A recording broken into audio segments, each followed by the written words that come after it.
Bonjour Monsieur le Président. Bonjour. Alors vous avez à votre succès la COP 21, mais depuis on a l'impression que les choses traînent un peu. Qu'est-ce qui dans le fond bloque et est-ce que ces grands-messes ne sont pas souvent des effets d'annonce malheureusement? D'abord, ces grands-messes, comme vous dites, elles ont permis des accords importants et donc les États se sont engagés, même si ce n'est pas contraignant, même s'il n'y a pas de sanctions.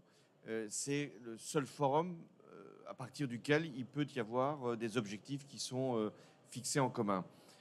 La COP de Paris, elle a eu au moins cet avantage parce qu'elle a été un point de départ. Et aujourd'hui, même si on peut dire qu'à Dubaï, il n'y a pas eu le même effet historique, il y a eu des décisions importantes, et notamment de parler pour la première fois de Ouais. mettre progressivement les combustibles fossiles dans une perspective de retrait.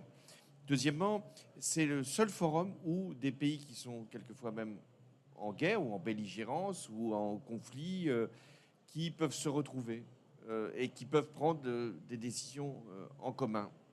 C'est la seule instance de l'ONU qui fonctionne à peu près correctement quand le Conseil de sécurité en ce moment est totalement bloqué. Donc on peut être à la fois sceptique parce qu'on dit mais est-ce que ce n'est pas des effets d'annonce? Et il y en a eu notamment sur les milliards d'euros qui auraient dû être transférés vers les pays les plus fragiles et les plus affectés par le changement climatique. On peut dire oui mais il n'y a pas de contraintes fortes sur les États, mais il y a une pression de l'opinion publique. Mais c'est le seul endroit dans le monde où on parle du monde et de son avenir. Est-ce que vous faites partie des optimistes qui pensent qu'on avance ou des pessimistes qui pensent qu'on aura les fameux 4 degrés? Non, je fais partie de ceux qui sont réalistes, c'est-à-dire que nous aurons plus que 1,5 degré Celsius à la fin du siècle, c'est Ouais. vraisemblable. Mais nous ne serons pas à 3 ou à 4 degrés si nous prenons les bonnes décisions. Et je pense que le monde va être obligé à prendre les bonnes décisions. Est-ce que le contexte international, c'est-à-dire les guerres, les conflits qu'on vit en ce moment, ne repousse pas et rendent illusoires en quelque sorte les espoirs climatiques? Oui, d'un côté, ma réponse est forcément affirmative. Quand il y a des préoccupations de cet ordre-là, la paix, la guerre, les opinions publiques sont davantage préoccupées par leur propre sécurité que par la question du réchauffement climatique. Vous avez raison aussi, quand nous dépensons plus pour la défense, et beaucoup de pays vont être obligés de se réarmer, bah, la crainte, c'est qu'ils dépensent moins pour le climat, l'écologie, l'environnement. Vous avez raison, quand il y a une opinion publique qui est à ce point tourmentée, elle n'est pas forcément aussi consciente que la planète se réchauffe. Ça, c'est les aspects les plus négatifs. Mais il y a des aspects positifs, y compris avec les conflits. On s'est aperçu qu'il valait mieux être plus indépendant en matière d'énergie non carbonée, et ne venant donc pas de pays qui sont des pays ou belligérants ou des pays qui ne sont pas forcément associés aux valeurs qui sont les nôtres. Et ça accélère aussi dans la mesure où les prix, qui sont une dimension bien sûr de la question écologique, vont être de plus en plus regardés pour favoriser cette mutation et notamment de nous décarboner aussi d'un certain nombre de produits. Donc voilà, il y a des aspects à l'évidence très inquiétants, mais il y a aussi des aspects qui nous convainquent que malgré le chaos du monde, la planète est encore dans les priorités des États. L'Europe a fait un Green Deal pour servir de modèle en quelque sorte au monde entier, mais il est remis en cause, on le voit aujourd'hui, par les agriculteurs et par les consommateurs qui ne veulent pas payer plus cher leur essence. Donc ça, enfin, je prends un exemple basique, mais dans le fond, certaines familles préfèrent acheter des baskets à leurs enfants plutôt que d'acheter du bio, par exemple. Oui, mais c'est pas blâmer les consommateurs qui veulent parfois vivre au moindre coût, et notamment dans une période d'inflation et de pouvoir d'achat amputé. Donc qu'est-ce qu'il faut faire? Est-ce qu'il faut renoncer à l'objectif climatique au prétexte qu'il y a cette économie de guerre qui commence à s'organiser, ou parce qu'il y a une inflation qui s'est installée? Non, il faut faire une redistribution sociale. S'il n'y a pas l'accompagnement social, s'il n'y a pas l'accompagnement éducatif aussi, s'il n'y a pas un accompagnement législatif pour favoriser un certain nombre d'évolutions, l'écologie sera refusée. Et on l'a bien vu. On l'a vu au moment du Salon de l'agriculture et de ce qui avait été les manifestations paysannes. On le voit partout en Europe où chaque fois qu'il y a une contrainte qui est posée ou un prix qui s'élève, il y a des obstacles. Moi-même, je l'avais vécu au moment où on avait voulu faire une taxe pour les transports routiers et les bonnets rouges s'étaient manifestés. Donc qu'est-ce qu'il faut faire? Est-ce qu'il faut céder à chaque fois? C'est le risque. Et donc on dit abandonnons les normes, abandonnons les fiscalités qui justement avaient comme objectif de nous inciter à bien consommer, ou au contraire, il faut dire non, nous gardons ce que nous avons installé, mais nous allons compenser. Si on ne compense pas pour les agriculteurs les efforts qu'ils font pour assurer la transition écologique, si on ne compense pas pour les consommateurs, notamment les moins favorisés, ce qu'ils ont en termes de perte de pouvoir d'achat à subir de cette nécessité de consommer différemment, eh bien, il y a un rejet. Et les extrêmes droites, c'est ça qui est très intéressant dans le mouvement qu'on regarde en Europe à la veille des élections européennes. Les extrêmes droites se sont emparées, au-delà de l'immigration, de cette question du refus de l'écologie. Oui. Et l'erreur peut-être, non pas du Green Deal, qui était un très bon projet, c'est européen, c'est de ne pas avoir accompagné le Green Deal d'un social deal. C'est-à-dire qu'il faut que les deux se fassent en même temps. L'écologie n'est pas sociale. Est-ce que l'écologie par la contrainte européenne, justement, est la bonne solution? Non? Oui? Par moment, c'est jamais facile de le dire.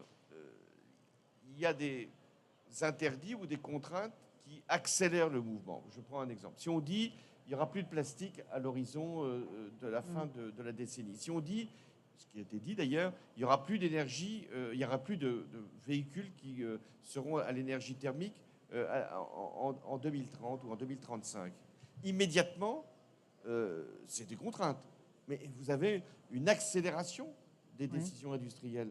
Donc à un moment, oui, il faut un objectif qui est assez contraignant pour que ça change, pour que ça mute, pour que ça se transforme. Sinon, la tentation, elle existe. Hein. Déjà, en Allemagne, les producteurs automobiles très puissants disent est-ce qu'on ne pourrait pas faire des dérogations pour les véhicules thermiques qui utiliseraient de l'hydrogène ou qui seraient moins polluants que d'autres? Non, il faut qu'il y ait une règle. Et il faut que ce soit une règle européenne, parce que dans un grand marché, si vous avez des règles qui sont différentes, c'est ce que les agriculteurs ont pu d'ailleurs contester, si vous avez des règles qui sont différentes, elles sont rejetées. Il y a le sujet aussi des subventions pour l'écologie. Elles sont gigantesques aux États-Unis, vous l'avez rappelé tout à l'heure avec Joe Biden, en Chine également, mais les Européens, eux, n'ont pas les moyens de suivre. Ça, c'est un vrai problème, non? Si, ils ont les moyens de suivre, ils n'ont pas... Face aux États-Unis, il y a la Chine? Quand vous voyez l'argent qu'a mis Biden dans la transition écologique, nous, la France à côté, ou même l'Europe. Je parle de l'Europe. Oui. Quelle est la règle en Europe qui doit être à un moment dépassée ou en tout cas changée? En Europe, vous n'avez pas le droit d'aider vos industries ou vos entreprises parce que ça fausse la concurrence. Un État, pour aider une entreprise, doit demander une autorisation à la Commission européenne. C'est nos règles de marché intérieur. Aux États-Unis, vous l'avez relevé, Biden a fait voter une loi qui permet d'aider les entreprises à faire leur transition.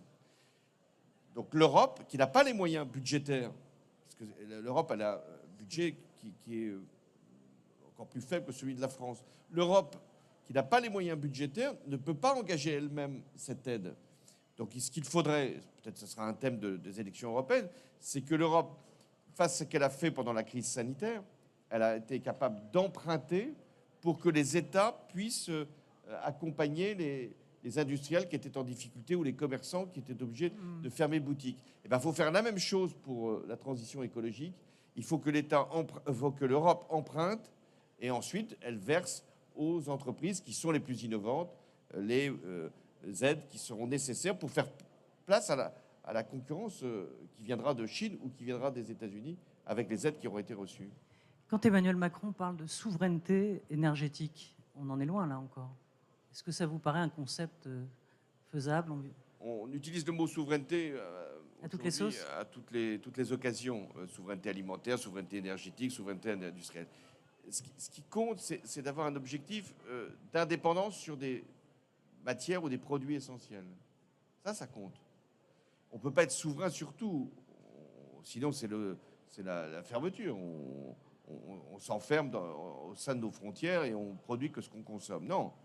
Il faut être capable de disposer, on l'a bien vu sur le plan alimentaire, on peut le voir sur le plan énergétique, d'une capacité pour avoir une indépendance qui nous soit reconnue.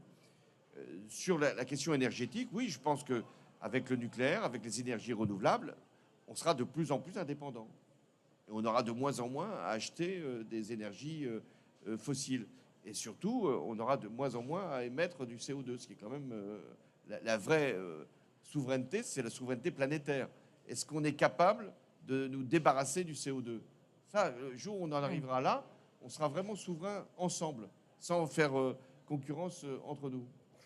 Alors, ancien président de la République, hein, vous avez été reçu en tant que tel par Emmanuel Macron hier à l'Élysée en perspective du débat à l'Assemblée nationale et du vote sur l'accord de sécurité avec l'Ukraine. Donc je ne peux pas ne pas vous poser la question puisque vous avez dit Vladimir Poutine ne connaît que la force. Le président de la République a-t-il eu raison de dire tout haut qu'il était possible qu'un jour il était envisageable d'envoyer des troupes au sol? Est-ce que c'était pertinent ou c'était le timing, on va dire, qui tombait à plat? Ou est-ce qu'il a eu raison d'installer cette forme de dissuasion? Je vais vous dire ce que j'ai dit au président de la République, ce sera plus simple. Oui. Je lui ai dit que nous devons, face à Vladimir Poutine, montrer autant de fermeté que nécessaire. Et nous devons apporter le plus d'aide possible aux Ukrainiens. De l'aide rapide, ils en ont besoin en termes de munitions, de l'aide technologique, ils en ont besoin face aux armements dont ils sont, hélas, les victimes, et de l'aide matérielle, financière, parce qu'ils en ont besoin aussi. Ensuite, cette aide, elle peut prendre de multiples formes, mais le mieux, si on veut rester dans une logique de dissuasion de Vladimir Poutine et de ce qu'il peut entreprendre, c'est d'en faire le plus possible et d'en dire le moins possible. Oui, donc en fait, il a parlé trop tôt ou trop vite Il peut parler. Je pense que le rôle de la France, je l'ai évoqué, oui. c'est quand même de montrer que nous avons des capacités militaires, nous, qui sommes depuis longtemps avec une force de dissuasion, avec une armée classique qui est de très haut niveau. Nous avons plus de moyens pour exprimer notre position. Mais ce qui compte dans ce moment-là, c'est l'unité de l'Europe. Nous devons absolument emmener les Européens vers les positions qui sont les nôtres, mais qui sont surtout celles qui correspondent à l'intérêt de la paix en Europe, c'est-à-dire de défendre au maximum l'Ukraine. Alors, il a parlé de l'esprit de défaite. Il faisait référence, à mon avis, à l'esprit munichois en 1938. Est-ce qu'on est dans cette configuration, même si comparaison n'est pas raison? Il y aura les partisans forcément de la paix et à tout prix et ceux qui seront du camp de la guerre. Vous avez été confronté de manière totalement différente à Bachar el-Assad lorsque, sur cette fameuse ligne rouge, sur les attaques chimiques. Et vous étiez plus ou moins mis d'accord avec Barack Obama qui finalement au dernier moment vous a glissé le tapis sous les pieds. Et vous en avez été furieux d'ailleurs. Donc vous n'avez pas été lâche. Non, mais ce que je vais peut-être expliquer, c'est que les guerres ou les conflits, ils naissent de décisions qui n'ont pas été prises au bon moment. Lorsque, effectivement, Bachar el-Assad viole toutes les règles du droit international, utilise des armes chimiques contre son propre peuple, franchit donc la ligne rouge que Barack Obama avait fixée et n'encourt quasiment pas de sanctions et de réponses de la part de la communauté internationale, il donne un signal, Barack Obama, en n'intervenant pas. Et dès lors, Vladimir Poutine a parfaitement compris que s'il y avait eu hésitation de la part d'Obama pour la Syrie, il y aurait aussi une hésitation, disons, du camp occidental au moment de la première action contre l'Ukraine. Donc quand on n'intervient pas à un moment, on peut susciter des conflits bien au-delà de la zone sur laquelle on avait été appelé à intervenir. Donc il y a deux phénomènes pour les conflits qui peuvent se produire. C'est une mauvaise intervention, exemple la Seconde Guerre d'Irak. Bush intervient lorsqu'il ne devrait pas le faire, et en plus sur un mensonge, et la non-intervention au moment où il faudrait la produire. Voilà. Alors ensuite, les rapports que j'ai eus avec Vladimir Poutine, moi j'ai été toujours lucide, non pas sur le fait qu'il allait faire la guerre, mais sur le fait qu'il fallait être ferme avec lui et lui imposer un rapport de force, qu'il fallait ne rien concéder à Vladimir Poutine, au moment même où, dans l'opinion française, je parle des acteurs politiques, il y avait l'idée qu'il fallait toujours parler à Vladimir Poutine et toujours essayer de trouver finalement un agrément. Quand j'avais décidé de ne pas livrer les navires Mistral, des porte-hélicoptères, à la Russie, qui avaient été donc fabriqués à la suite d'un contrat, la plupart des forces politiques, sauf la mienne, ont été hostiles à ma décision. Et aujourd'hui, on voit bien ce que serait finalement la livraison de ces armes dans le conflit qui est en cause en Ukraine. Donc, il faut être ferme tout au long d'un processus par rapport à Vladimir Poutine ou par rapport à tout autre qui veut à un moment prendre des positions contre les valeurs que nous représentons.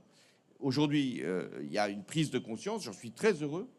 Il y a une montée, si je puis dire, au moins verbale, de ce que nous pourrions éventuellement faire. Mais voilà, il faut à chaque fois montrer de la fermeté sans trop en dire. Je dois vous laisser, vous devez vous partir malheureusement. Juste une dernière question. Le gouvernement combat le Rassemblement national. Emmanuel Macron a choisi Gabriel Attal pour décrédibiliser le Rassemblement national. Aujourd'hui, il n'y a pas grand monde à droite pendant 3 ans, pour 2027. Je lisais dans Ouest France que vous étiez accueilli comme une rockstar. Du côté de votre camp, Parti socialiste, même si vous n'êtes plus... voilà, il n'y a pas grand monde. Est-ce que, dans le fond, vous pourriez imaginer un jour où, dans les temps qui arrivent, penser à vous représenter, Monsieur le Président? Vous avez mis du temps à poser la question, hein C'est vrai que j'ai essayé d'y mettre les formes, mais en fait, voilà. Non. Enfin, voilà, est-ce que vous allez vous représenter? mais vous avez eu raison d'y mettre les formes, parce que je ne veux pas donner de la politique cette image où il y aurait, de la part des anciens présidents ou d'autres qui ne sont pas encore présidents, peut-être qu'ils ne le deviendront jamais, la seule obsession de l'élection. Ce que j'essaye de faire... Non, mais ce que je suis en train de vous dire, oui, c'est qu'il n'y a pas grand monde, en fait. Oui. La relève, elle n'est pas là, pour l'instant. Oui, mais ce que j'essaye de vous dire, c'est que la politique, ce n'est pas simplement des personnes qui prétendent.